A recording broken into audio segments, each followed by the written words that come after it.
আসসালামু আলাইকুম প্রিয় শিক্ষার্থী বন্ধুরা।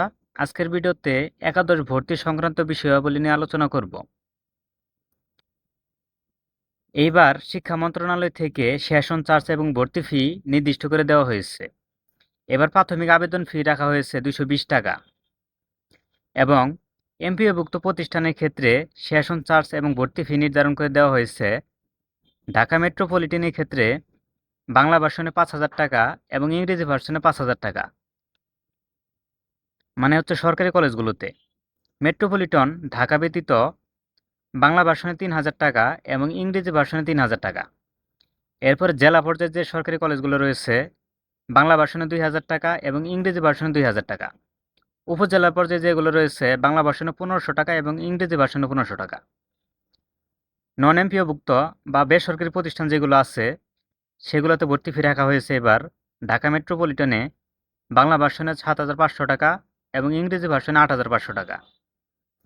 মেট্রোপলিটন ঢাকা ব্যতীত বাংলা ভার্সনে 5,000 টাকা এবং ইংরেজি ভার্সনে 6,000 টাকা। এরপর জেলা পর্যায়ে যে বেসরকারি কলেজ আছে, বাংলা ভার্সনে 3,000, ইংরেজি ভার্সনে 4,000।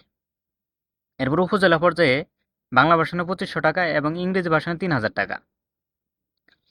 তোমরা আবেদন করার পরে যখন একটা কলেজ পাবে, তোমাদেরকে অবশ্যই নিশ্চয়ন করতে হবে। নিশ্চয়নের ফি রাখা হয়েছে 340 টাকা। তোমরা যদি নিশ্চয়ন করো তাহলে পরবর্তীতে তোমাদের মেধা তালিকা আসবে। নিশ্চয়ন না করলে মেধা তালিকা আসবে না। তোমাদেরকে অবশ্যই নিশ্চয়ন করতে হবে। 340 টাকা দিয়ে নিশ্চয়ন করতে হবে তোমাদের। এরপরে ভর্তি আবেদন, ফল প্রকাশ ও ক্লাস শুরুর সময়সূচি। ভর্তির জন্য অনলাইনের প্রাথমিক আবেদন শুরু হবে। এই সময় পুনর্নিরীক্ষণের সহ আবেদনকারীর সহ আবেদন করতে হবে। 2 তারিখ থেকে 10 তারিখ পর্যন্ত চলবে এই আবেদন। অর্থাৎ তোমরা যারা ভোট চ্যালেঞ্জ করেছ, তারাও এই পর্যায়ে আবেদন করবে। এখানে অবশ্যই আবেদন করতে বলা হয়েছে, তোমরা আবেদন করবে।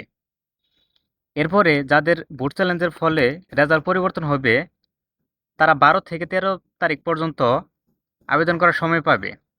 অর্থাৎ যারা ফেল থেকে পাস করবে, তারা এই সময় আবেদন করার সুযোগ পাবে। পছন্দক্রম পরিবর্তনের সময় 12 তারিখ থেকে 13 তারিখের মধ্যে পছন্দক্রম পরিবর্তন করার সুযোগ রয়েছে। অনেকে দেখা যাবে যে জিপিএ 5 না পাওয়ার কারণে একটা কলেজ আবেদন করতে পারেনি। তো পরবর্তীতে ভোট চ্যালেঞ্জ করার পরে যখন রেজাল্ট জিপিএ 5 আসবে, তখন এই সময়ে তারা পছন্দক্রমটা পরিবর্তন করে আবার সে পছন্দের কলেজগুলোতে দিতে পারবে এবং 17 তারিখে এটা রেজাল্ট দেওয়া হবে। শিক্ষার্থীদের সিলেকশন নিশ্চয়ন না করলে ভর্তি বাতিল হবে। নিশ্চয়ন করার সময় দেওয়া হয়েছে ফল প্রকাশের পর থেকে 19 তারিখের মধ্যে তোমাদেরকে নিশ্চয়ন ফিটা দিতে হবে। এই 340 টাকা দিয়ে নিশ্চয়ন করতে হবে।